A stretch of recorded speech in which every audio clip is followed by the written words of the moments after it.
बुद्धिवर्धनं प्रतिपदं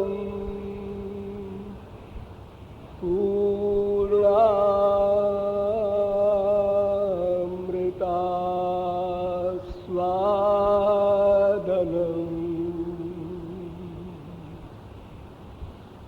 सर्वात्मस्नपनं परं विजयते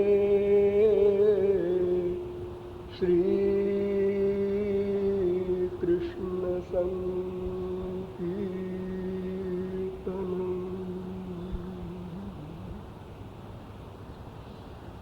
नाम संकीर्तनं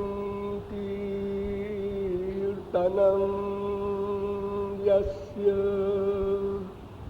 सर्वपापप्रणाशनं प्रणामो दुःखशमनस्तं नमामि हरिं परम्।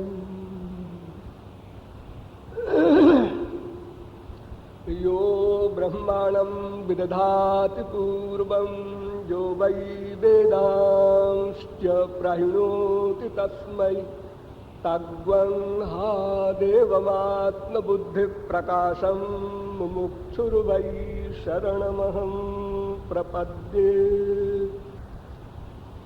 आनंदकंद श्री कृष्णचंद्र चरण चंचरीक महानुभाव, हम कुछ कहने जा रहे हैं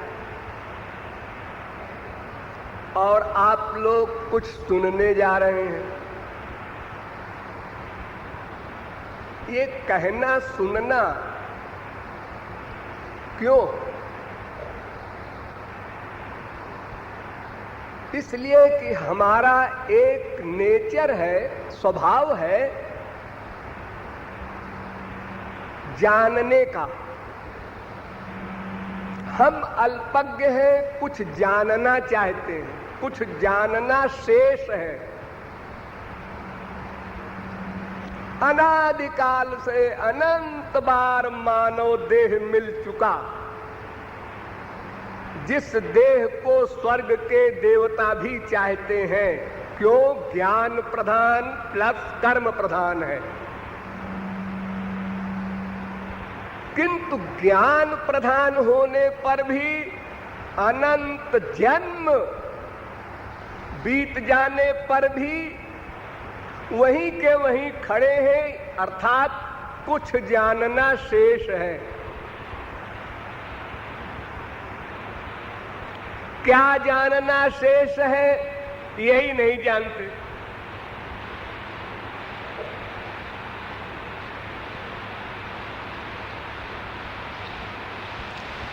हम कुछ जानना चाहते हैं तो क्या जाना जाए ये कौन बतावे? अगर 1000 अंधे इकट्ठा हो तो भी एक गली का सही रास्ता नहीं बता सकते, और एक आंख वाला हो तो 1000 गली का मार्ग बता सकता है। तो अगर हम अल्पज्ञों से पूछें कि भाई क्या जानना शेष है जिसके पीछे हम लोग अनादिकाल से परेशान हैं,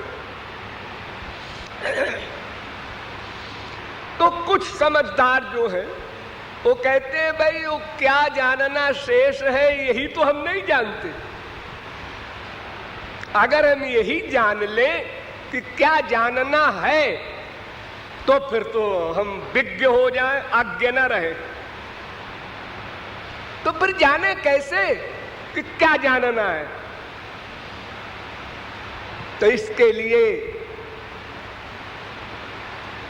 ना वेद बिन मनुते तम बृहंतम, भगवान ने कहा मनुष्यों तुम सदा अल्पज्ञ हो, तुम कभी भी नहीं जान सकते कि तुमको क्या जानना है। अपनी बुद्धि को कितनी ही विकसित कर लो, अपने पंख लगा के आकाश में उड़ो, चंद्रलोक सूर्यलोक की सैर करो, सब कर सकते हो, लेकिन क्या जानना है जिसको जानकर अज्ञान समाप्त हो जाए, ये तुम नहीं जान सकते, ये मैं जानता हूं। इसलिए भगवान कहते हैं मैंने सृष्टि के साथ ही एक वेद की रचना कर दी, वेद को प्रकट कर दिया, जिसमें क्या जानना है यह भी आपको बता दिया गया है। ठीक है, चलो वेदों में। तो वेद कहता है भाई बहुत सारा ज्ञान तुमने इकट्ठा किया, जब से पैदा हुए मृत्यु पर्यंत डेली कर रहे हैं ज्ञान का अर्जन, कहीं डिक्लेयर्ड, कहीं चोरी चोरी। ये कैसे बैठता है, कैसे देखता है, कैसे बोलता है, कैसे चलता है, हम दूसरे की नकल करते हैं ना, चोरी करते हैं, कहीं बुक से, कहीं व्यक्तियों से, दिन रात यही करते हैं ज्ञान का उपार्जन। तो इतना सारा ज्ञान जरूरी नहीं है, ये तुम गलत इतना परिश्रम कर रहे हो, कर चुके हो। एतज् ज्ञेयम्, वेद कहता है एतज् ज्ञेयम् नित्यमेवात्म संस्थम ना तत्परम वेदितव्यम हि किंचित। बस इतना ही तुमको जानना है, इससे आगे कुछ भी नहीं जानना। लिमिट में बांध दिया, लिमिटेड ज्ञान है, बहुत थोड़ा सा। क्या है? एतज् ज्ञेयम् नित्यमेवात्म संस्थम नातः परम वेदितव्यम हि किंचित। भोक्ता भोग्यम प्रेरितारं च मत्वा सर्वं प्रोक्तम। बस 3 तत्व को जान लो, बात खत्म। एक का नाम भोक्ता, एक का नाम भोग्य, एक का नाम प्रेरक। बहुत सावधान होकर सुनिएगा, डिटेल करने का समय नहीं है, और फिर मैं जरा अपने पैरों से अस्वस्थ भी हूं। 3 तत्व का ज्ञान कुल जमा टोटल, भोक्ता भोग्य प्रेरक। भोक्ता कौन? आत्मानग्वम रथिनम विद्धि शरीरम रथमेव तु बुद्धिम सारथिम विद्धि मनः प्रग्रहमेव च इंद्रियाणि हयानाहुर्विषयांस्ते सुगोचरान आत्मेन्द्रिय मनोयुक्तम भोक्ते त्याहुर्मनीषिणः। वेद कहता है, मैं बताऊं भोक्ता कौन है। इतनी चीजों का नाम भोक्ता। भोक्ता में एक रथ है, टांगा। टांगे में तो आप बैठे होंगे मथुरा वृंदावन में। टांगे में क्या क्या होता है? एक तो बैठने वाला होता है, एक रथ होता है, टांगा होता है, और कुछ घोड़े होते हैं, और एक घोड़ा हाँकने वाला सारथी होता है, गवर्नर, और घोड़े के मुख से एक रस्सी होती है उस सारथी के हाथ में। इतनी चीज होती है। और यहां भी आपके इस शरीर रूपी रथ में, ये आपका मानव देह रथ है, तांगा है, इक्का है। इसमें आत्मा जो है ये पैसेंजर है, चुपचाप बैठा हुआ है। और जो घोड़े हैं वो 10 इंद्रियां हैं। ये आंख, कान, नासिका, रसना, त्वचा, ये 5 ज्ञानेंद्रिय, 5 कर्मेंद्रिय, ये 10 घोड़े हैं। आप लोगों ने 2 घोड़े का तांगा देखा होगा, लेकिन 10 घोड़े का तांगा आप ही है, आपके पास है। और इसमें एक बुद्धि है जो इस रथ को चलाती है। बुद्धि ने कहा सो जाओ, मन ने कहा इंद्रियों से लेट जाओ। ये संसारी रथ का घोड़ा भले ही बिगड़ जाए, लेकिन हमारी इंद्रियां मन के खिलाफ जरा भी एक सेकंड को बगावत नहीं करती। मन ने कहा लेट जाओ, लेट गए, बैठ जाओ, बैठ गए। इमीडिएटली 100% आज्ञा का पालन। लेकिन ये मन है क्या? मन लगाम है, रस्सी जो घोड़े के मुंह के साथ जिधर को रस्सी ने इशारा किया उधर घोड़े चल पड़े। सब काशन होता है सारथियों के पास, घोड़े को तेज चलाने का, धीरे चलाने का, रोक देने का। ऐसे ही हमारा मन हमारी इंद्रियों को गवर्न करता है, और इस मन रूपी रस्सी को बुद्धि रूपी सारथी गवर्न करता है। बुद्धि ने कहा ऐसा करो, मन ने कहा यस। मन ने इंद्रियों से कहा ऐसा करो, उन्होंने कहा बिल्कुल ठीक। पूरी गवर्नमेंट ठीक ठीक चल रही है, कहीं कोई गड़बड़ी नहीं। आप कहें लोग पागल हो जाते हैं, उनकी मशीन तो गड़बड़ हो गई, उनके घोड़े बिगड़ गए ना। पागल की बुद्धि भी जो कुछ कहेगी वही मन करेगा, वही पागल की इंद्रियां भी करेंगी। ऐसा नहीं है कि पागल की बुद्धि ने कहा हंसो तो मन ने इंद्रियों से कहा उसकी आज्ञा मत मानो, मेरी आज्ञा मानो, रो। ऐसा इम्पॉसिबल। कब हंसो, क्यों हंसो, इसमें हमारे संसार में नियम है।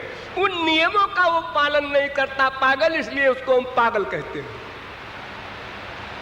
लेकिन उसकी जो मशीन है उसमें गड़बड़ नहीं है। बुद्धि ने कहा हंसो, हंस पड़ा।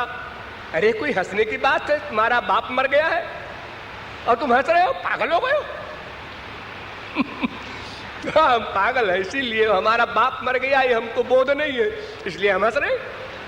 लेकिन बुद्धि ने कहा है मन से हंसो, इंद्रियों से कहा हंसो, हंसने लगा। तो कोई भी ऐसा व्यक्ति विश्व में नहीं है जिसकी बुद्धि के अंदर में मन न हो, मन के अंदर में इंद्रियां न हो। ये ऐसी मशीन भगवान ने दी है कि कोई भगवान से शिकायत नहीं कर सकता कि आपने हमको सर्वेंट तो ऐसा दे दिया जो मन माना करते हैं, हम आपकी बात माने कैसे? ऐसा नहीं। तो इतने का नाम है भोक्ता। और भोग्य क्या है? ये संपूर्ण जगत ये भोग्य है, यानी इसका हम भोग कर रहे हैं।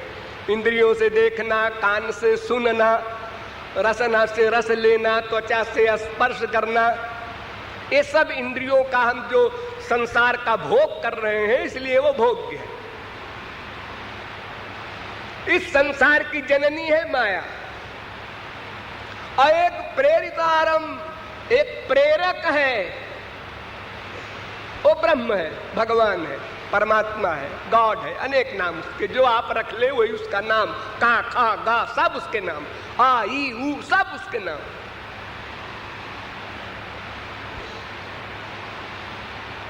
तो तीन बात समझना है, तीन तत्व समझना है। वो ये है मैं, बस तीन अक्षरों में वो हो। ऊपर को इशारा हो रहा है प्रेरक ब्रह्म, और ये है संसार और मैं। ये तीन का ज्ञान कर लो, बस सब ज्ञान अपने आप हो जाएंगे। करना नहीं पड़ेगा कुछ, अपने आप हो जाएंगे। जैसे मिट्टी का एक ढेला है, एकेन मृत्पिंडेन ज्ञातेन सर्वं मृण्मयं ज्ञातम भवति। वेद कहता है एक मिट्टी के ढेले का अगर पूर्ण ज्ञान किसी को हो जाए तो सारी पृथ्वी का ज्ञान हो गया। लेकिन वो मटेरियल साइंस से पूरा ज्ञान नहीं होगा, कभी नहीं होगा, क्योंकि उसका जो आदि रीजन है वो स्पिरिचुअल है। पहला कारण जो है वो भगवान है। वो किसी भी माइक प्राकृत मैटर से, इंद्रिय हो, मन हो, बुद्धि हो, कोई भी साइंस की वस्तु हो, उससे उसका पता नहीं चल सकता। इसलिए मिट्टी का पूरा ज्ञान किसी को नहीं हो सकता। अगर किसी को हो गया तो सारी पृथ्वी का ज्ञान हो गया। तो तीन तत्व का ज्ञान हो जाए, बस इतनी सी बात। चलो एक एक को उठाओ, जल्दी जल्दी निपटाओ। मैं कौन हूं? सनातन गोस्वामी ने गौरांग महाप्रभु से पहला प्रश्न यही किया था, के आमी, मैं कौन हूं? मैं कौन हूं? आप लोगों से कोई पूछे आपकी तारीफ, पूछते हैं जी आप कलेक्टर साहब है, कमिश्नर साहब है, गवर्नर साहब है, डिप्टी साहब है, खोपड़ा साहब। अरे मैं आपकी डिग्री नहीं पूछ रहा हूं मैं तो आपका परिचय पूछ रहा हूं। आप रमेश है? अरे मैं आपका नाम नहीं पूछ रहा हूं, मैं आपका परिचय पूछ रहा हूं। बहरे तो नहीं है आप? मैं मनुष्य हूं। मनुष्य, ये तो आपकी बॉडी है, आपका शरीर है। हम आपका परिचय पूछते हैं। मेरा? मैं क्या मैं करते हो? बताओ ना तुम कौन हो। और जो अपने आप को नहीं जानता उसको तो आगरा जाना चाहिए। यहां पास में है मेंटल हॉस्पिटल। जो अपने को न पहचाने, हाँ इस प्रकार जितने यहां हम लोग बैठे हैं सब आगरा जाने के लायक है। डोंट माइंड, आप लोग बुरा नहीं मानिएगा। जो अपने आप को न पहचाने उसी को तो हम संसार वाले पागल कहते हैं। अब सारे पागल एक जगह इकट्ठे हो जाएं तो एक दूसरे को पागल न कहें, ये बात अलग है लेकिन भगवान और भगवान के मर्म को जानने वाले ज्ञानी लोग ये तो हम लोगों को पागल कहते ही होंगे। फैक्ट है। अरे देखो वृंदावन धाम में आया है और ये संसार में घूम रहा। पागल है ना? वृंदावन धाम में, चिन्मय धाम में बैठा है और अपने भीतर संसार लिए, श्यामा श्याम को नहीं ले रहा है। पूरा पागल है। वो क्यों है? अपने आप को नहीं पहचानता। इसीलिए सनातन गोस्वामी ने पूछा गौरांग महाप्रभु से, के आमी, मैं कौन हूं? ये पहला प्रश्न है। अब इसका उत्तर कैसे दिया जाए? खोपड़ी लगाई जाए। पहले लगा लो। मेरे पास क्या क्या चीज है? आंख है, कान है, नासिका है, रसना है, त्वचा है, हाथ है, पैर है, पेट है, ये सब है। तो मैं क्या आंख हूं, कान हूं, नासिका हूं? नहीं। क्यों? ये तो मेरे हैं। और फिर मैं अपने अकेले का अनुभव करता हूं। मैं अकेला हूं। मैं अकेला जो सोच रहा हूं कोई नहीं जानता। मेरी प्राइवेसी कोई नहीं जानता। हम अकेले को फील करते हैं। तो क्या हम आंख भी है, कान भी है, तो तमाम सारे मैं हो जाएंगे, झगड़ा हो जाएगा फिर तो हमारे अनुभव के विपरीत है। इसलिए हम इंद्रियां नहीं। तो क्या हम मन है? हाँ, हो सकता है। क्यों? कि जब हम सो जाते हैं तो सपने में भी हम देखते हैं, सुनते हैं, सूंघते हैं, रस लेते हैं, स्पर्श करते हैं। हाँ, करते हैं। तो वहां इंद्रियां कहाँ होती हैं? शरीर तो खाट पर है, ऊपर से रजाई ओढ़े हैं आप जाड़ों में और आकाश में उड़ रहे हैं। सब संसार देख रहे हैं जैसे प्रत्यक्ष में देखते हैं, ऐसे डर रहे हैं, हंस रहे हैं।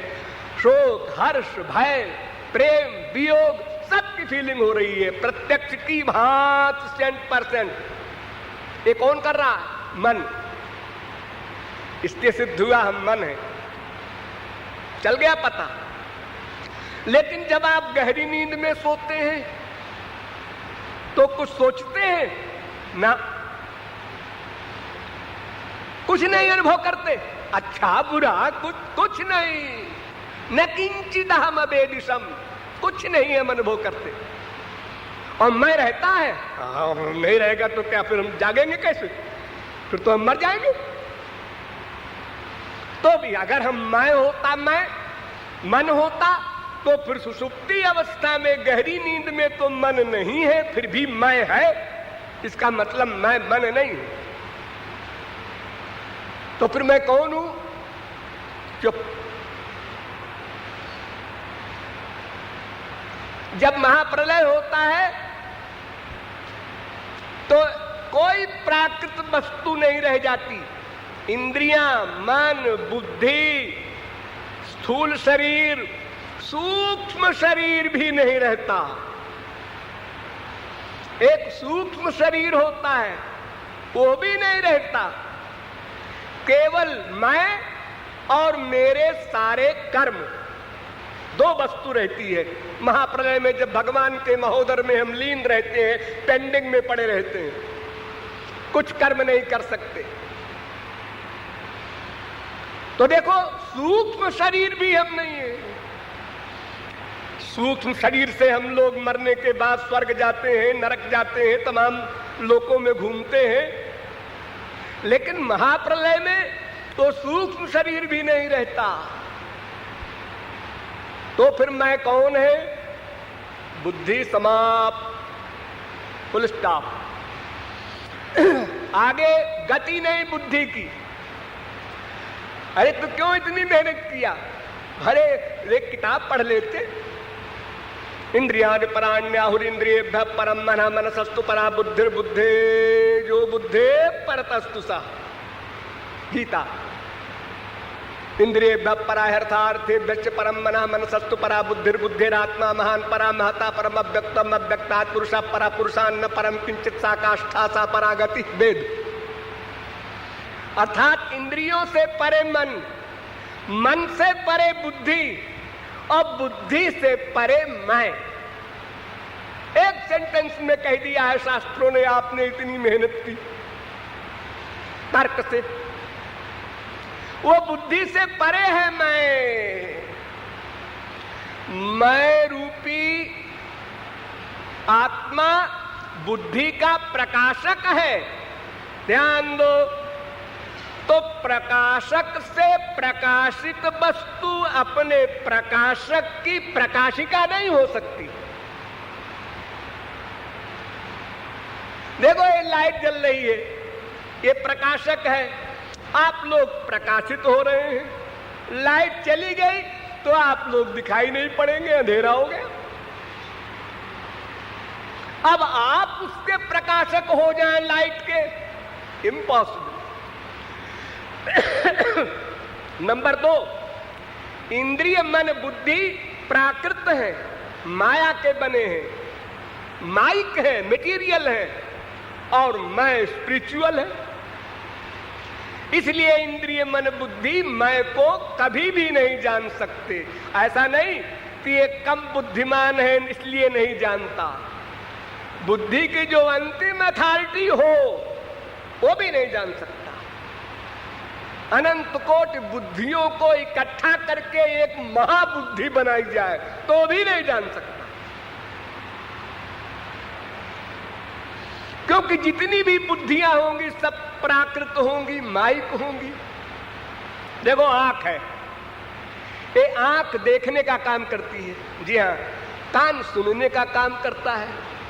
अब इस आंख में बहुत बड़ी खुर्दबीन लगा दो, जितनी बड़ी खुर्दबीन अभी तक कोई बनी ना हो, लेकिन इतनी बड़ी खुर्दबीन से भी शब्द नहीं सुनाई पड़ेगा, केवल रूप दिखाई पड़ेगा।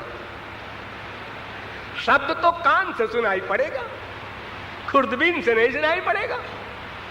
तो उसी प्रकार माइक बुद्धि से माइक विषय का ज्ञान हो सकता है, दिव्य विषय का ज्ञान नहीं हो सकता। आत्मा दिव्य है, इंद्रिय मन बुद्धि माइक है, इसलिए प्रश्न ही नहीं पैदा होता कि किसी बुद्धि ने मैं को समझ लिया।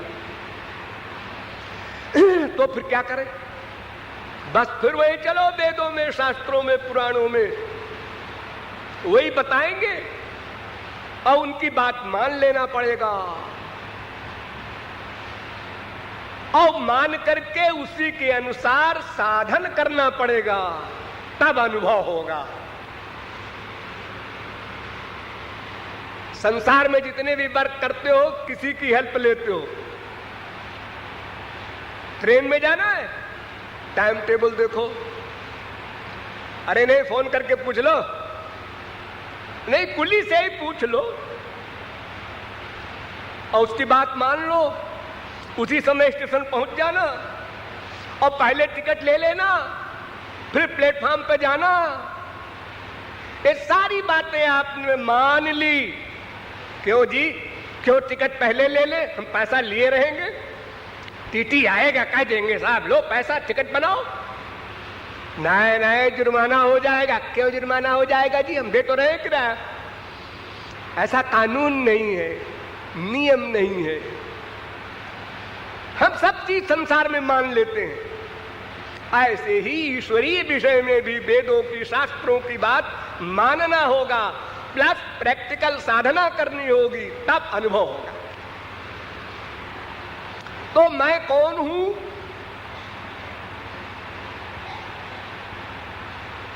इस विषय में बड़ा सुंदर एक उत्तर मिला हमको वेदव्यास के द्वारा कि देखो जी, भगवान की 3 शक्ति है। एक भगवान है वो प्रेरक ब्रह्म, जिसे मैंने बताया था, उसकी 3 शक्तियां प्रमुख हैं। तो अनंत शक्ति, लेकिन उसमें 3 प्रमुख हैं। विष्णु शक्ति परा प्रोक्ता क्षेत्रज्ञाख्या तथा परा अविद्या कर्म संज्ञान्या तृतीया शक्ति ऋष्यते। विष्णु पुराण। ध्यान दीजिए, भगवान की एक शक्ति का नाम पराशक्ति। वो क्या है? होगी कोई, अभी नाम सुन लीजिए। और एक शक्ति का नाम जीव शक्ति। हाँ, ये तो अपने मतलब की है। एक का नाम पराशक्ति और एक का नाम जीव शक्ति। इसको क्षेत्रज्ञ भी कहते हैं। एक क्षेत्र शरीर है, इसमें ज्ञान, इसका जानने वाला, इसमें रहने वाला, जिसको हमने रथ वाला मुसाफिर कहा था। हाँ, और एक है अविद्या माने माया और कर्म। उस अविद्या का कर्म, अविद्या का कर्म क्या है? माया का कर्म है संसार। एक तीसरी शक्ति। बस 3 शक्तियां कुल है भगवान की जानने की। जितनी शेष शक्तियां हैं, इन्हीं 3 में अंडरस्टूड है, इन्हीं के अंतर्गत है।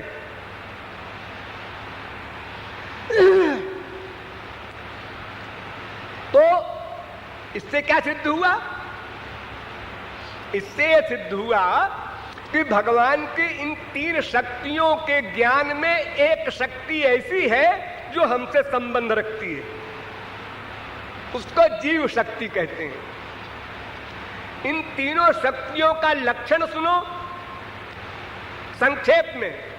पराशक्ति अंतरंग शक्ति है, भगवान की पर्सनल पावर, और माया शक्ति ये बहिरंगा है, ये भगवान से दूर रहती है। माया परैत्यभिमुखे च विलज्जमाना, ये अलग रहती है। जैसे प्रकाश और अंधकार एक दूसरे से अलग है, ऐसे ही भगवान और माया अपोजिट बिल्कुल। और तीसरी शक्ति है जीव, हम सब लोग। ये जीव शक्ति तटस्थ है, तटस्थ। ध्यान दो, तटस्थ माने ये न पराशक्ति के अंतर्भुक्त है न माया शक्ति के अंतर्भुक्त है,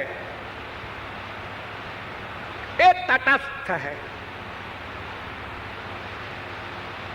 लेकिन माया से श्रेष्ठ है। माया बहिरंगा है, ये जीव बहिरंगा नहीं है, ये भगवान के समीप है। क्योंकि भगवान चित चेतन और जीव भी चित चेतन, भगवान नित्य जीव भी नित्य, ये दो बात भगवान से हमारी मिलती जुलती है। हम कंपटीशन में खड़े हो सकते हैं भगवान के आगे। भगवान ये नहीं कह सकता हम तुमसे सीनियर हैं, बिल्कुल नहीं जी। तुम भी अज हम भी अज, ज्ञा ज्ञो वा बजा, वेद कहता है, दोनों अज हैं।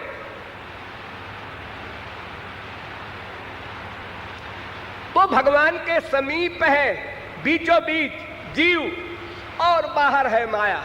माया जड़ है ना, इसलिए वो बहिरंग है, और जीव तटस्थ है। भगवान से जीव का कोई भेद नहीं और भेद है। बुद्धि लगाओ, कोई भेद नहीं। अगर ये कोई कहे बिल्कुल ठीक, भेद है ये कोई कहे बिल्कुल ठीक। आप कहेंगे दोनों कैसे ठीक? ऐसे ठीक जैसे मैंने बताया, भगवान चित चेतन है, जीव भी चित चेतन है, इसलिए भेद नहीं। भगवान नित्य, जीव भी नित्य, भेद नहीं। हाँ नहीं। लेकिन अब देखिए भेद, भगवान सृष्टा है और जीव सृज्य है। ये तो आयमानि भूतानि जायन्ते येन जातानि जीवन्ति यत् प्रयन्त्यभिसं विशन्ति तत् ब्रह्म विजिज्ञासत्व, वेद कहता है। ये समस्त संसार ही भगवान से पैदा हुआ है, जीव भी, माया भी, विश्व भी, सब कुछ। तो हम सृज्य हैं, उससे बनाए गए हैं, वो बनाने वाला, वो सृष्टा, हम सृज्य। वो नियंता माने गवर्नर, हम नियम्य। वो शासक, हम अधीन। वो सर्वज्ञ, हम अल्पज्ञ। वो मायाधीश, मायातीत, हम मायाधीन। ये तमाम सारे भेद भी तो है। हाँ है तो फिर उससे भेद भी है, अभेद भी है। दोनों बातें शास्त्रों में पाई जाती हैं। तो किसी अंश में अभेद है, किसी अंश में भेद है।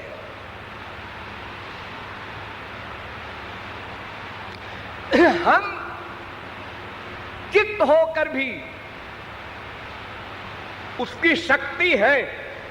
भूमिरापो नलो वायु खम मनो बुद्धिरेव च अहंकार यम्मे भिन्ना प्रकृतिरष्टधा परे जमितत्वन्याम प्रकृतिम विद्धि में पराम जीव भूताम महाबाहो येदम धार्यते जगत।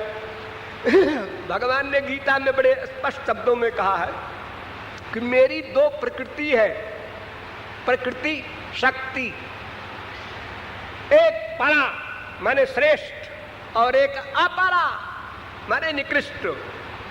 तो परा शक्ति है जीव और निकृष्ट शक्ति है माया।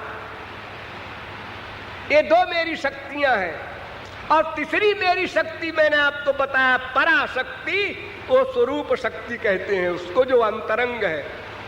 श्री कृष्णेरो अनंत शक्ति ताते तीन प्रधान, चित शक्ति, जीव शक्ति, माया शक्ति नाम, अंतरंगा, तटस्था, बहिरंगा कही जा रहे।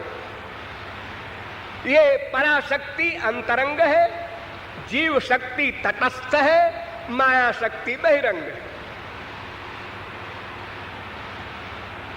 मैंने आपको जो अंतर बताया जीव ब्रह्म का, इससे आप समझ गए ना कि जो पराशक्ति है स्वरूप शक्ति, उसका अंश नहीं है जीव, वरना स्वरूप शक्ति में जो गुण है वो हम लोगों में भी होते। हम भी सृष्टा होते, नियामक होते, सर्वज्ञ होते, सर्वशक्तिमान होते, सर्वद्रष्टा होते, सर्वनियंता होते, सर्वसाक्षी होते, सर्वांतर्यामी होते, सर्वव्यापक होते। वो स्वरूप शक्ति का गुण हम में नहीं है, इसलिए हम स्वरूप शक्ति के अंश नहीं है, और माया शक्ति के भी अंश नहीं है, वरना जड़ होते। जैसे पृथ्वी, हम चेतन तो हैं, लेकिन पराशक्ति के अंश नहीं है और माया शक्ति के भी अंश नहीं है। फिर किसके अंश है? भगवान की जो तीसरी शक्ति है, जीव शक्ति, उसके अंश है। देखिए, बड़ी गंवारी भाषा में आपको समझा रहे हैं दर्शन शास्त्र, ध्यान से सुनिएगा। ये तीन शक्तियों का परिणाम देखिए। माया शक्ति से अनंत कोटि ब्रह्मांड बने। जैसे एक ब्रह्मांड में 14 लोक हैं, 3 खास खास, स्वर्गलोक, मृत्युलोक, पाताल लोक। इस नाम सुनते ही होंगे आप लोग। ये एक ब्रह्मांड माया का, ऐसे ही अनंत ब्रह्मांड है। ये माया का विस्तार, और पराशक्ति जो है स्वरूप शक्ति, उसका विस्तार है भगवान के सब लोक, विष्णु लोक, शिव लोक, दुर्गा लोक, गोलोक, वैकुंठ लोक, तमाम सारे लोक जो आप सुनते हैं, जो माया के बाहर है, जहां माया नहीं जाती। न तत्र सूर्यो भाति न चंद्र तारकम ने मां विद्युतो भांति कुतोयम अग्नि, वेद कहता है। न तद्भासयते सूर्यो न शशांको न पावका यद गत्वा न निवर्तन्ते तद्धाम परमम मम, जो गीता कहती है। वो भगवान के जितने धाम हैं वो स्वरूप शक्ति से बने हैं, पराशक्ति से बने हैं, चित शक्ति से बने हैं, अंतरंगा शक्ति से बने हैं, योग माया से बने हैं। इतने सारे नाम हैं पर्सनल पावर के। और जो भगवान की जीव शक्ति है, उससे सब जीव बने, 84 लाख प्रकार के। सीधा सा हिसाब बता दिया मैंने आपको। पराशक्ति से भगवान के सब धाम, नाम, रूप, लीला, गुण, और जीव शक्ति से सारे जीव बने, और माया शक्ति से अनंत कोटि ब्रह्मांड बने। ये तीनों शक्तियों का अनंत अनंत वैभव। भगवान के धाम भी अनंत, और जीव भी अनंत, ब्रह्मांड भी अनंत, कोई लिमिटेड नहीं। भगवान के यहां कोई चीज सीमित है ही नहीं। इसलिए उनका एक नाम ही है अनंत, सत्यं ज्ञानम अनंतम ब्रह्म, वेद में। अस्तु, अब आप समझ गए कि हम तटस्थ शक्ति के अंश हैं। इसलिए जीव का जो स्वरूप लक्षण है वो क्या है? तटस्था शक्ति। और जो तटस्थ लक्षण है, 2 प्रकार का लक्षण होता है। वो तटस्थ लक्षण क्या है जीव का? दासभूतमिदं तस्य जगत स्थावर जंगमम श्रीमन्नारायण स्वामी जगतां प्रभुरीश्वर, पद्म पुराण। समस्त जीव भगवान के दास है, बस। अब देखिए संबंध बता रहे हैं आपको। भगवान से जीव का संबंध, दासभूता स्वतः सर्वे ह्यात्मान परमात्मन, नारद पांचरात्र। दिव्यो देव एको नारायणो माता पिता भ्राता सुहृद गति, वेद कह रहा है कि भगवान से हमारे सब नाते हैं। वो हमारी माँ भी है, बाप भी है, भाई भी है, बंधु भी है, सखा भी है, सब कुछ है। येषामहं प्रिय आत्मा सुतस्य, भागवत। गतिर्भर्ता प्रभु साक्षी निवास शरणम सुहृद गीता। मोरे सबई एक तुम स्वामी दीन बंधु उर अंतरजामी। लक्ष्मण ने कहा भ्राता भर्ता च बंधुश्च पिता च मे राघवा। मेरे सब नाते हैं भगवान से। तुम्हें माता च पिता, तुम्हें रोज बोलते हैं आप लोग मंदिरों में, तुम्हें सर्वम, ये संबंध है। तो इस संबंध को हमें मानना है, जानना है का मतलब मानना है। वरना आप लोग कहेंगे आज तो हमने जान लिया तो काम बन गया, अब तो ऐसे नहीं बनेगा। तद यथा हिरण्य निधिम निहित मक्षेत्रज्ञा। वेद कहता है कि किसी के घर में करोड़ों का सोना गड़ा है जमीन के नीचे। एक किसी ने बता दिया, ज्योतिषी ने, तुम्हारे घर में करोड़ों का सोना गड़ा है। अब वो खुश हो रहा है, करोड़पति हो गए हम तो। अरे बेवकूफ, खुश मत हो, उसको खोद निकाल और उस सोने को बेच, फिर उससे कोठी खरीद, कार खरीद, ऐशो आराम के सामान खरीद। ये सुख है। खाली करोड़पति सुन करके विभोर हो गए, पागल। वो तो जमीन के नीचे है, तेरे काम का नहीं है जब तक तू खोद के न निकालेगा। तो उसी प्रकार हमने सुनते लिया भगवान से हमारे सारे नाते हैं, लेकिन मानते नहीं। संसारी माँ को, बाप को, भाई को, बीबी को, पति को अपना नातेदार मानते हैं। तो भगवान कहते हैं भाई बेवकूफ बनाने को हम ही मिले हैं क्या, जो मंदिर में कहते हो तमेव सर्वम मम देव देव। अरे भाई हम तुम्हारे हृदय में बैठकर तुम्हारे आइडियाज नोट करते हैं, तुमको ये नहीं मालूम? और अगर मालूम है तो फिर तुमने ये छल कपट क्यों की? मंदिर में जाकर झूठ क्यों बोले कि तुमेव माता? अरे ये कह देते त्वमपि माता, तुम भी एक माँ हो, नंबर 2 की, नंबर 1 घर में है जो असली है। अरे नंबर 2 ही मान लो, चलो मानो तो, तुम तो कुछ भी नहीं मानते हो, खाली मुंह से बोल देते हो। तो भगवान से हमारे ये तमाम नाते हैं और हम भगवान के अंश हैं, इसलिए कि तत्वंच तस्य तच्छक्तित्वात् सिद्धम, हम उसके अंश हैं इसलिए कि वो उसकी शक्ति है।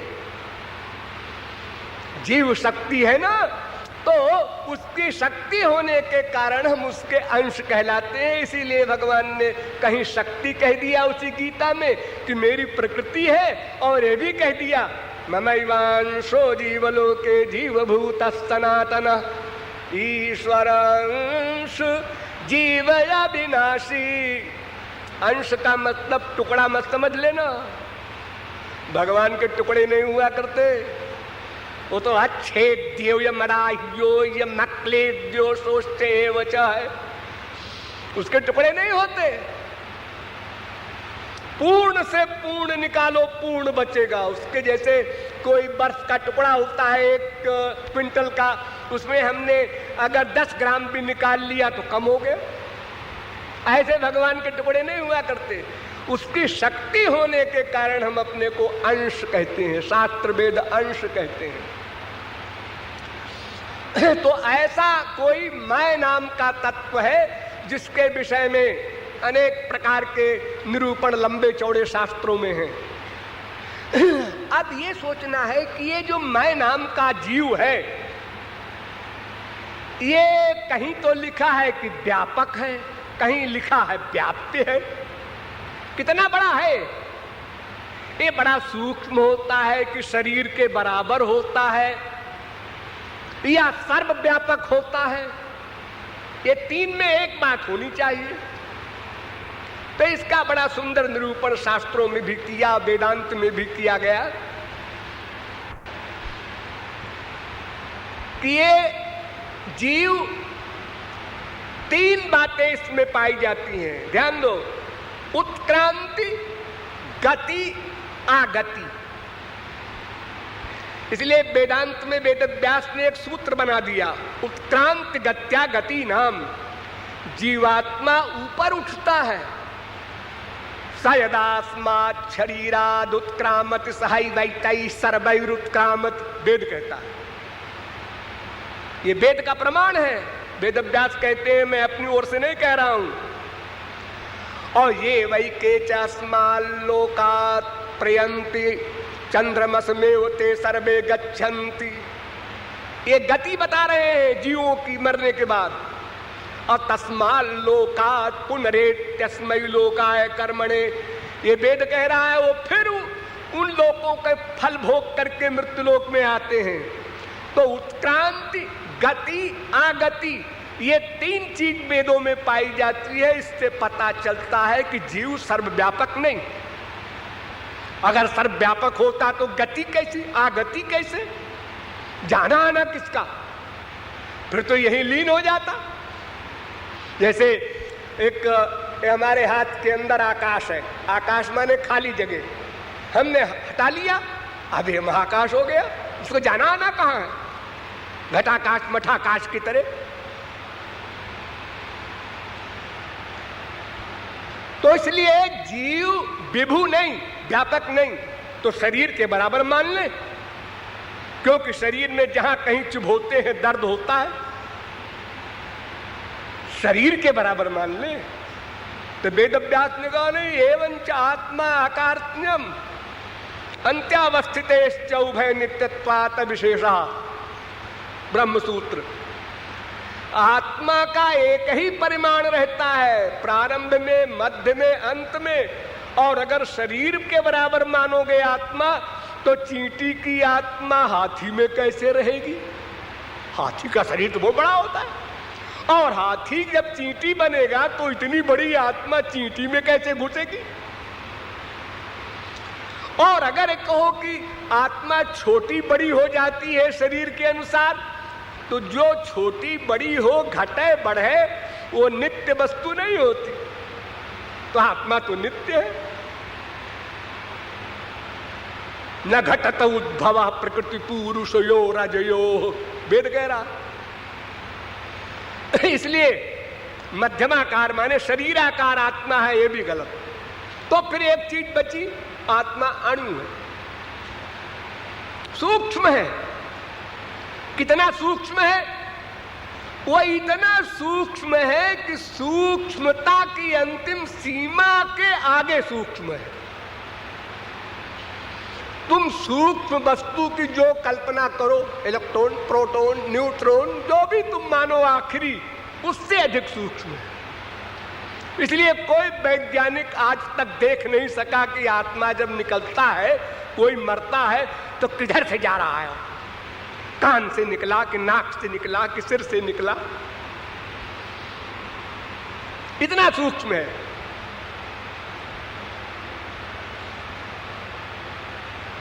एषोणुरात्मा, मुंडकोपनिषद, अणु प्रमाणात, कठोपनिषद, आराग्र मात्रो ह्यवरा, श्वेताश्वतरोपनिषद, बालाग्र शतभागस्य शतधा कल्पितस्य च भागो जीवस्य विज्ञेयो, श्वेताश्वतरोपनिषद। यानी समझाने के लिए ऋषियों ने वेदों में कहा कि बाल की मोटाई के 100 भाग करो, मोटाई के 100 भाग, फिर एक भाग लेकर उसमें 100 भाग करो, इसी प्रकार 100 बार 100 बार 100 भाग करते जाओ। इतना सूक्ष्म होता है जीव। ठीक, तो आप समझ गए, जो मैं नाम का तत्व है वो इतना सूक्ष्म है, और वो ज्ञाता भी है, जानने वाला।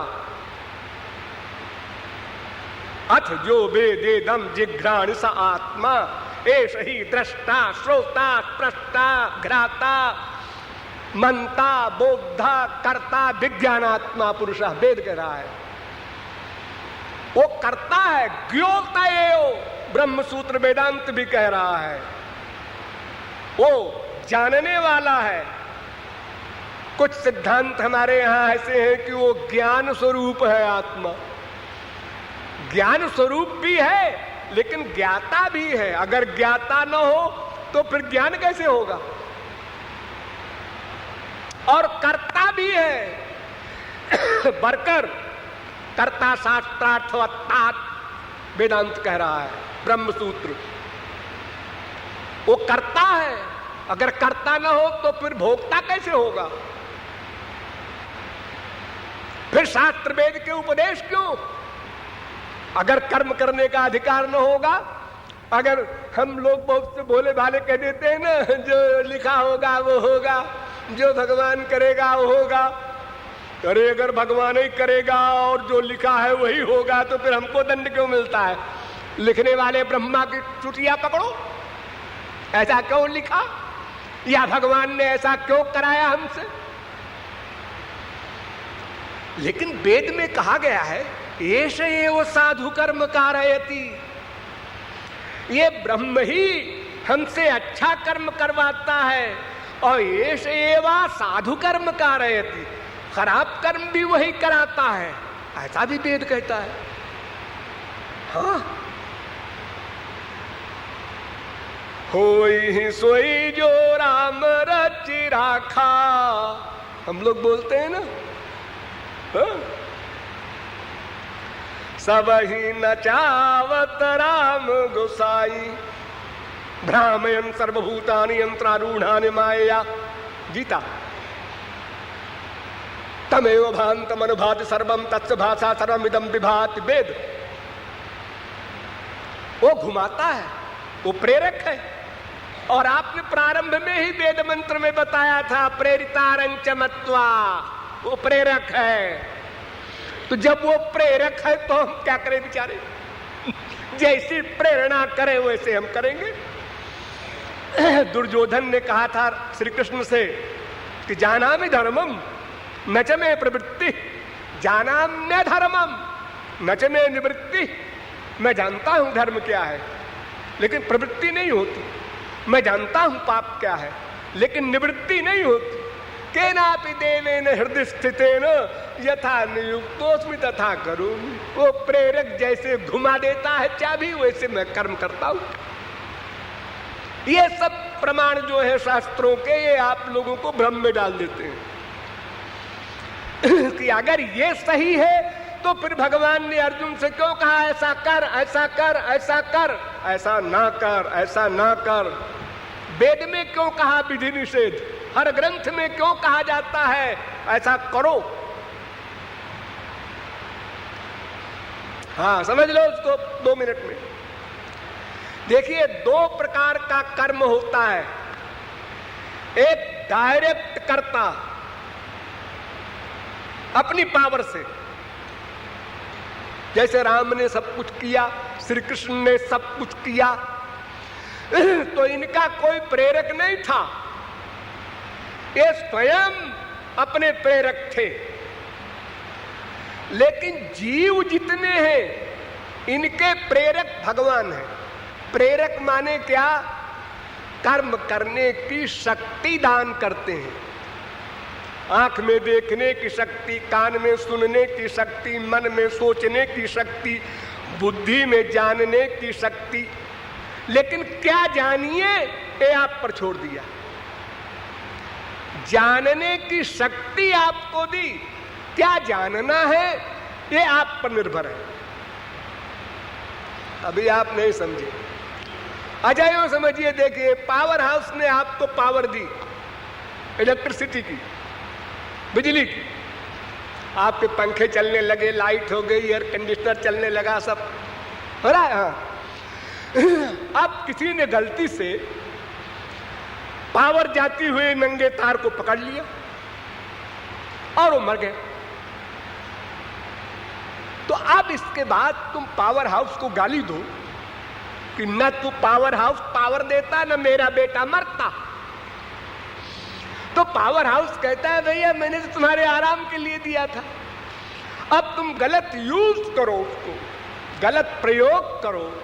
हमने तुमको बुद्धि दिया कि वेद के अनुसार बुद्धि को गवर्न करो, तुमने हमारी बात नहीं सुनी और गधों की बुद्धि से मन को गवर्न किया, अज्ञानियों की बुद्धि से काम किया। इन्हें गिने महात्मा मिले, कभी कभी उन्होंने कहा देखो भाई ऐसा है कि ये संसार जो है ना, ये सारा का सारा तुम्हारे नाम लिख दिया जाए, पृथिव्याम ब्रीहिणवम हिरण्यम पशव स्त्रिया, फिर भी तुम्हारी तृष्णा और बलवती होगी। इस चक्कर में न पड़ो, बस 2 रोटी खाने का इंतजाम कर लो, आगे मत बढ़ो। कंपटीशन में मत जाओ, वो करोड़पति है मैं तो लखपति हूं, वो अरबपति है मैं तो करोड़पति हूं। अरे कहां तक जाओगे? हमारे इस 5 अरब मनुष्यों वाले संसार में ध्यान दो, वर्तमान काल में सबसे धनी आदमी ब्रुनोई का सुल्तान है, जो 37 अरब का है डॉलर, 37 अरब डॉलर। नंबर 2 अमेरिका का है डाल्सन, जो 23 अरब का है, और सबसे नीचे नंबर 10 है महारानी एलिजाबेथ, जो 7 अरब डॉलर की है। तो बताओ 37 अरब डॉलर कुल जमा टोटल, एक शहर भी नहीं खरीद सकते हो, न्यूयॉर्क को भी कोई, 37 अरब डॉलर में। इसी में अहंकार फूले घूम रहे हो। अरे कुबेर के धन को सोचो, जहां संकल्प करते ही अनंत कोटि डॉलर आ जाएं, उसके आगे तुम्हारी क्या हैसियत है? तो ये तृष्णा हमारी अनंत काल तक बढ़ती जाएगी, कहीं एंड नहीं होगा। अनंत बार आप लोग स्वर्ग के सम्राट इंद्र बन चुके हैं, और कहां तक कहें, अनंत बार। अब याद नहीं है तो आप लोग कहेंगे हम नहीं मानते। जो आपको याद नहीं हो आप नहीं मानते। आपको तो साल भर पहले की बात तमाम भूल गई होगी। कोई आपसे पूछे कि साल भर पहले बताइए 3 जुलाई को 8 बजे आप क्या सोच रहे थे? पूरी बुद्धि लगाइए। जी यही याद नहीं कहां बैठे थे क्या सोच रहे थे, क्या बताओ? तो फिर अनंत जन्मों की थियरी आपके पास कहां है जिससे आप कुछ निर्णय कर सकेंगे? तो अगर कोई महात्मा इस प्रकार समझावे तो आप सिर तो हिला देते हैं, नहीं वाह वाह वाह क्या वक्ता है, वाह मान गए। क्या मान गए? यही कि अच्छे वक्ता है, सर्टिफिकेट देने के लिए यहां आए हो, मान गए। अरे मान गए माने मान जाओ भीतर से, तब तो मान गए, मान गए। और जब भीतर से नहीं माने तो तुम वक्ता को मान गए तो क्या फायदा हुआ? उससे तो वक्ता का फायदा हुआ, तुम्हारा तो हुआ नहीं।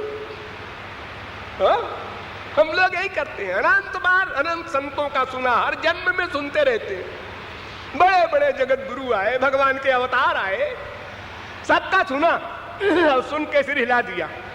वाह वाह बहुत अच्छा, बिल्कुल ठीक कहा जी, 100% ठीक कहा। लेकिन ऐसा है, लेकिन ऐसा है, क्या ऐसा है? भाई हम तो गृहस्थी हैं, तो क्या है, जंगल के जानवरों के लिए उपदेश दिया गया है शास्त्र वेद का? अरे तुम्हारे लिए तो दिया गया है बाबा। हम लोग एक लेकिन लगा देते हैं, एक लेकिन में सब समाप्त, 0/100।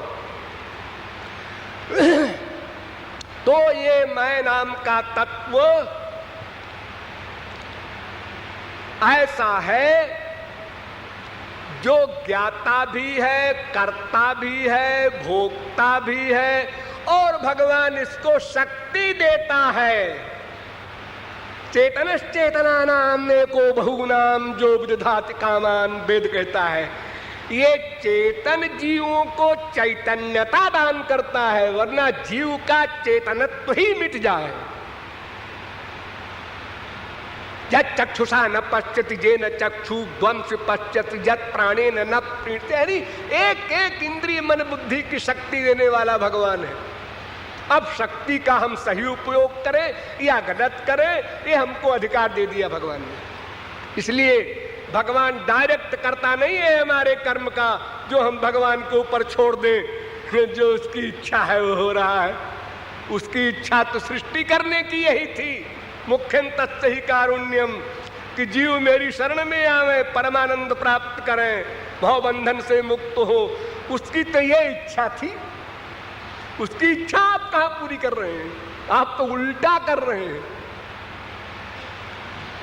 तो आत्मा के अनेक प्रकार के लक्षण और भी कहे गए हैं। आत्मा नित्योप्यय शुद्ध एक क्षेत्रज्ञ आश्रय अभिक्रिया स्वदिग्हेतुर व्यापको संज्ञानाभृता। 12 लक्षण। डिटेल का समय नहीं है। अब आप समझ गए होंगे हल्के फुल्के ढंगे से कि मैं कौन हूं और यह क्या है, ये समझाने की आवश्यकता नहीं। डेली अनुभव कर रहे हैं आप लोग। हाँ, भुक्तभोगी है। अब वो कौन है, ये भी संक्षेप में आपको बता दिया। क्यों हमारा अंशी है, हमारा शक्तिमान है, हमारा माता पिता भर्ता बंधु सब कुछ है। और वो भगवान जिसको हम कहते हैं, ब्रह्म कहते हैं, उसी का एक नाम है आनंदो। ध्यान दो, भगवान में आनंद है, ये तो समझाने के लिए बोला जाता है। भगवान में आनंद नहीं है। अगर भगवान में आनंद मानोगे तो फिर तुमको कहना पड़ेगा कि अगर भगवान से आनंद निकल जाए तो भगवान क्या बचेगा? जैसे आम की गुठली, आम का रस निकल गया तो गुठली बची ना, वो खराब खराब जिसको आप फेंक देते हैं, वही भगवान है। उसमें बाहर से आनंद आया तो वह आम बड़ा कीमती हो गया। ऐसा नहीं है।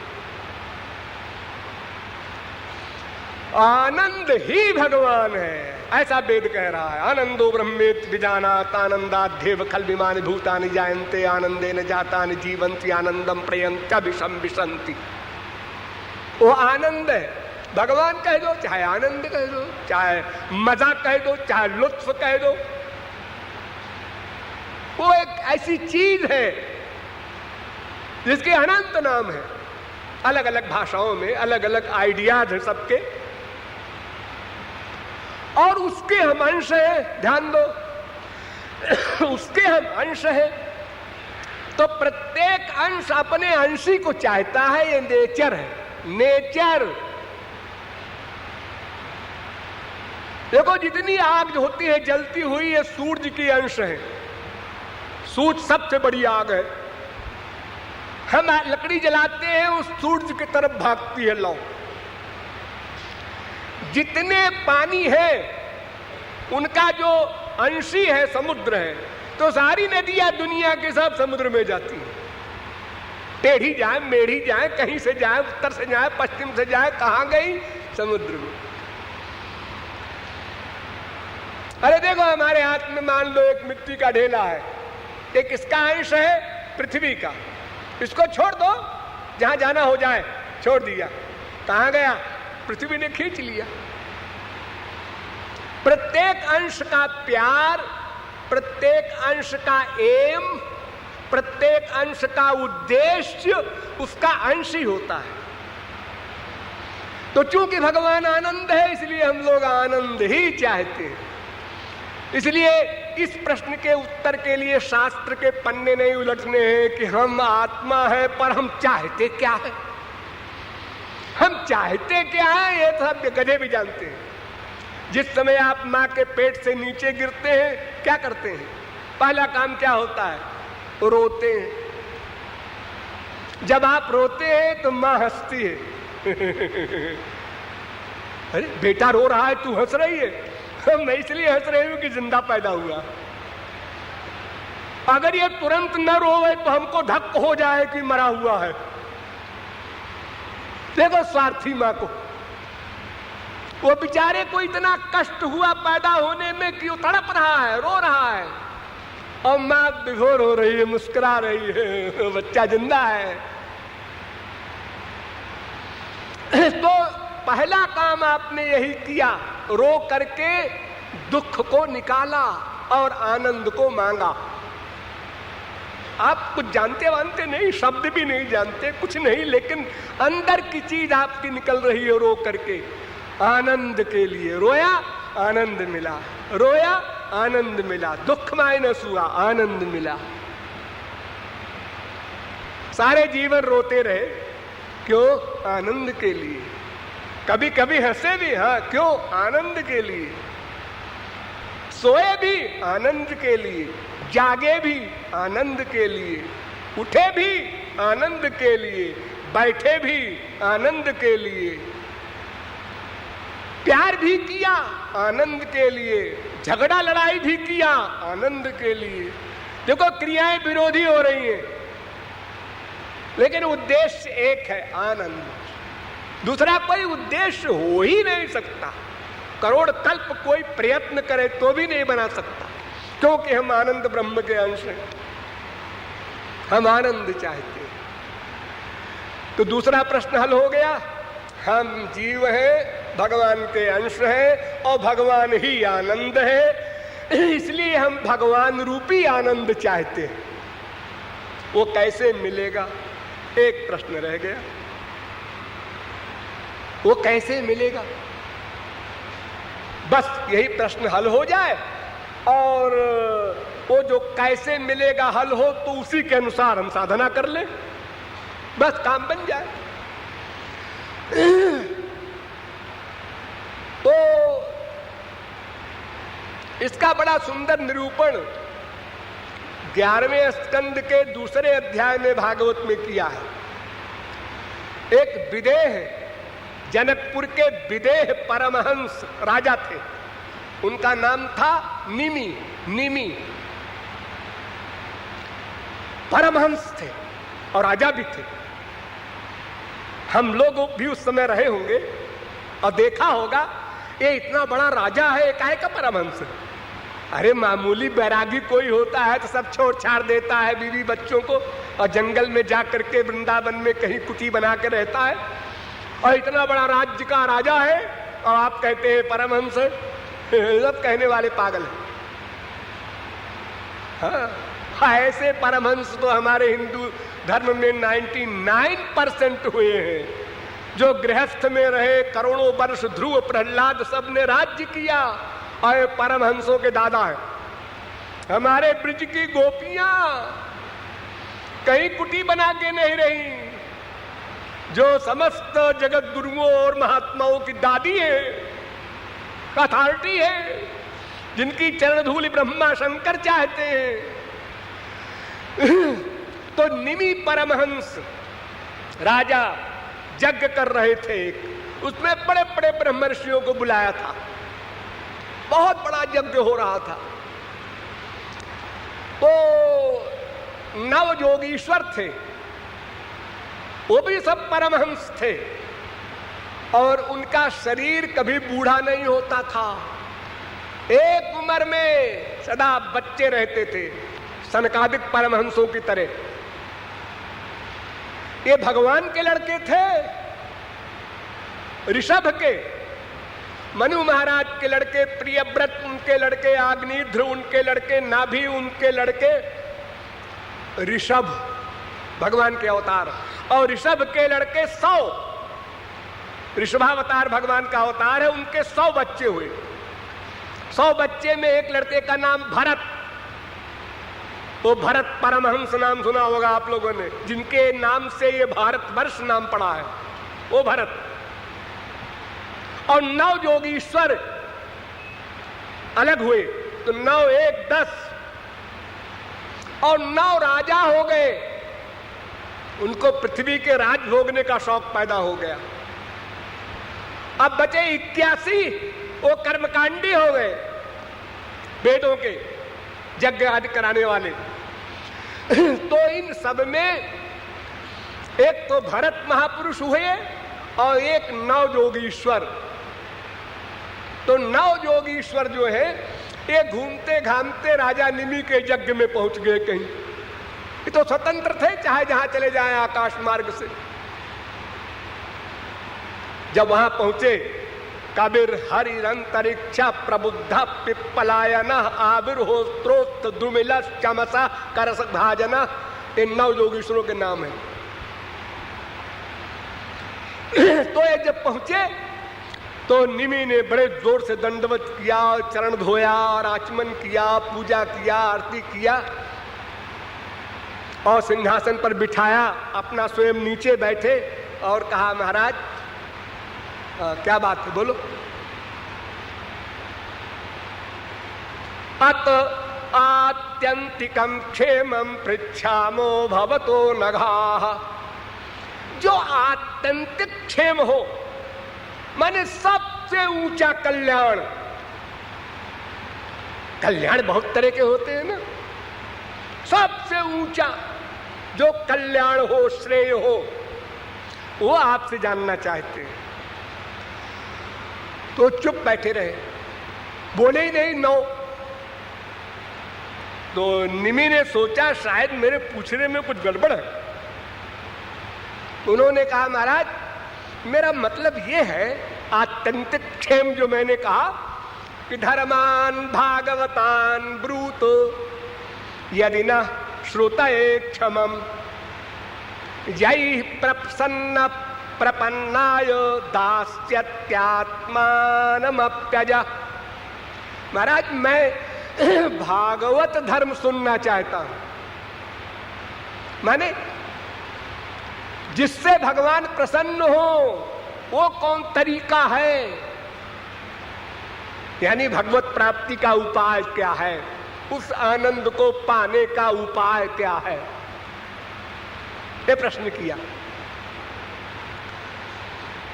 तो पहले कवि नाम के योगीश्वर ने उत्तर दिया। कवि उन्होंने कहा पहले ये तो समझो कि ये बीमारी लगी कैसे।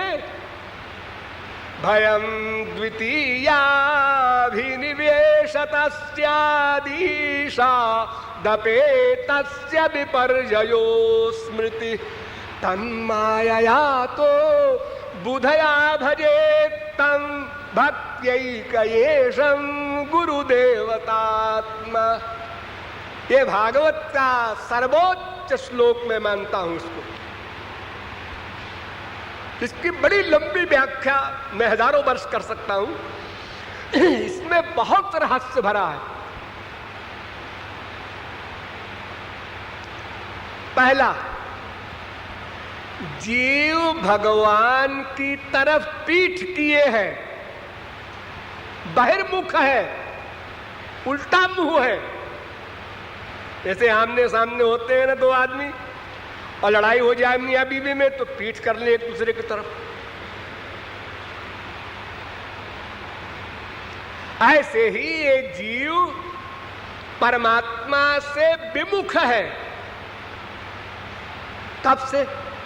कब से नहीं, जब से कब भी नहीं था तब से, माने अनादिकाल से, सदा से।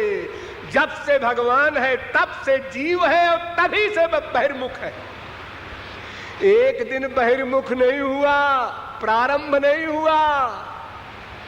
अगर प्रारंभ कहोगे तो फिर सन्मुख होना बेकार है, फिर बहिर्मुख हो जाएगा।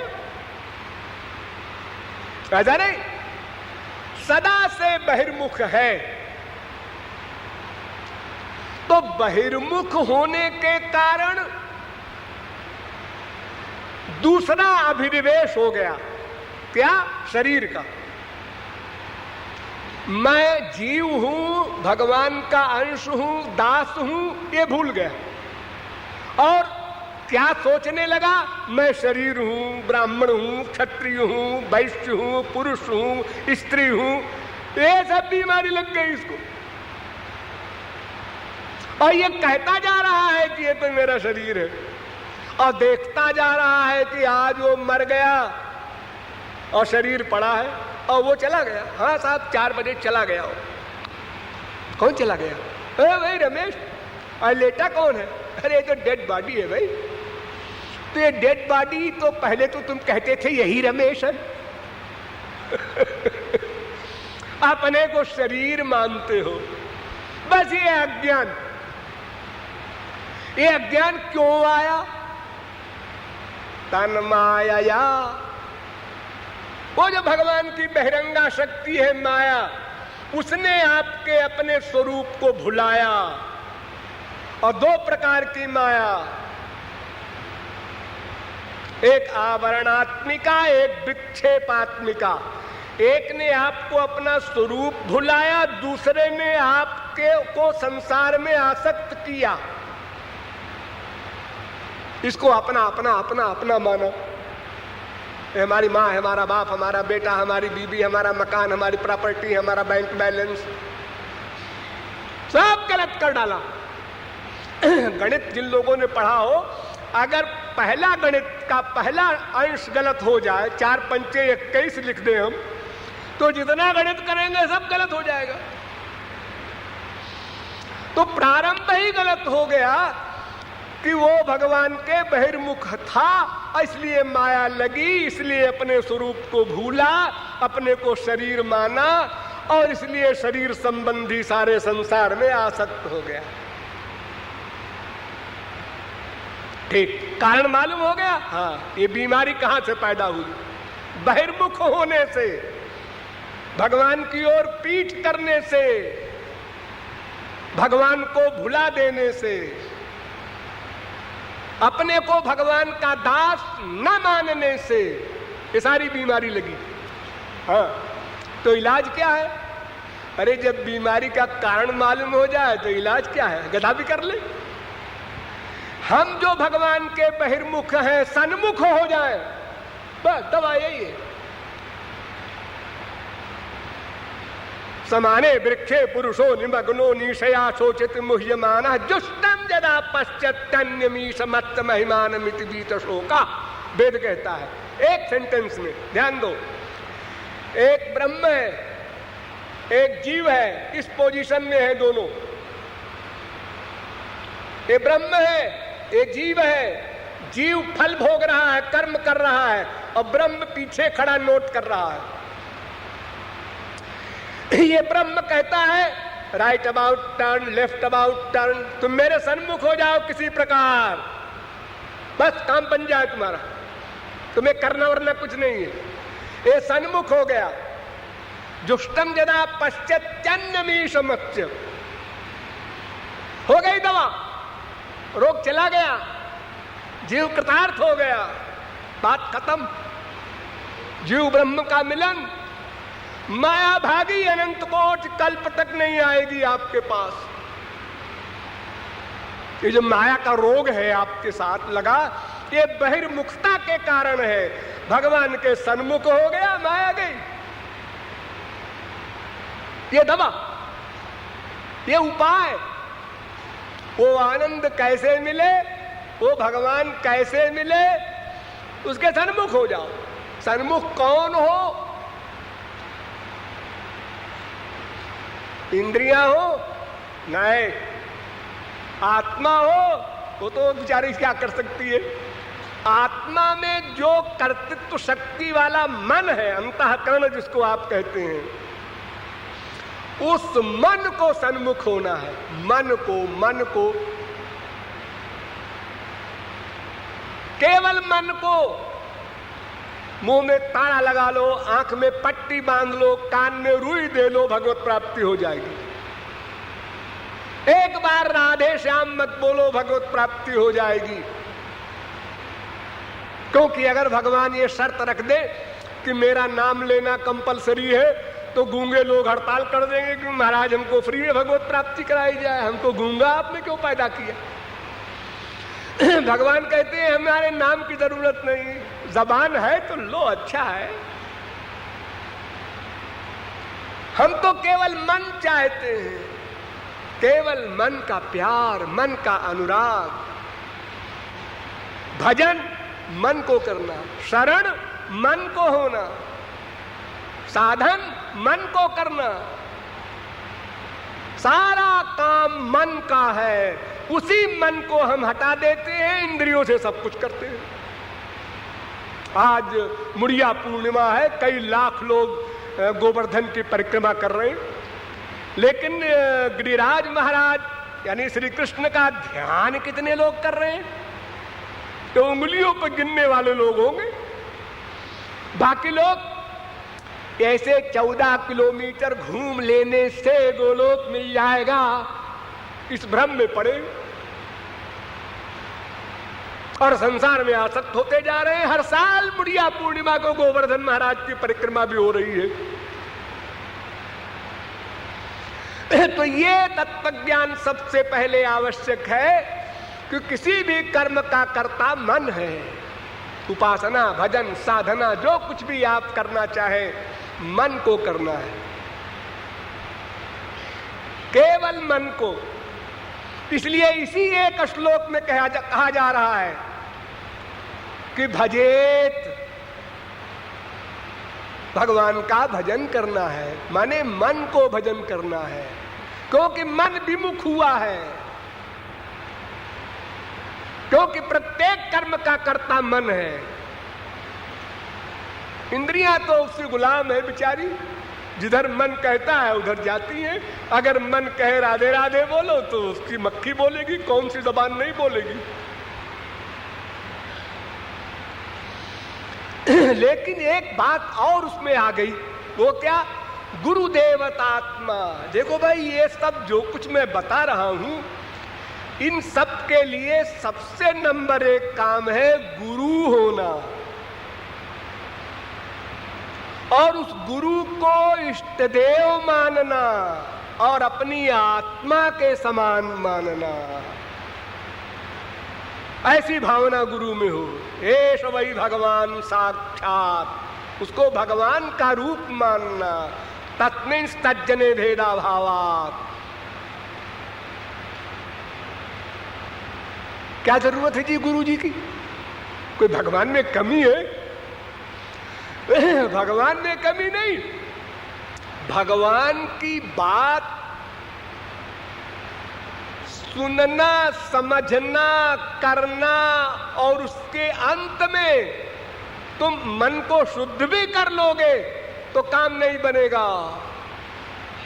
गुरु के द्वारा दिव्य शक्ति जब मिलेगी तब भगवत प्राप्ति होगी। एक कान फूंकने वाला गुरु नहीं, बुद्धि को फूंकने वाला, बुद्धि में ज्ञान भर दे और हमसे साधना करा ले और हम अंतःकरण को शुद्ध कर ले, बर्तन तैयार हो जाए, अब गुरु आपको शिष्य बनाएगा। अब जिस क्षण में वो दीक्षा देगा उसी क्षण में भगवत प्राप्ति होगी, 1 सेकंड बाद नहीं।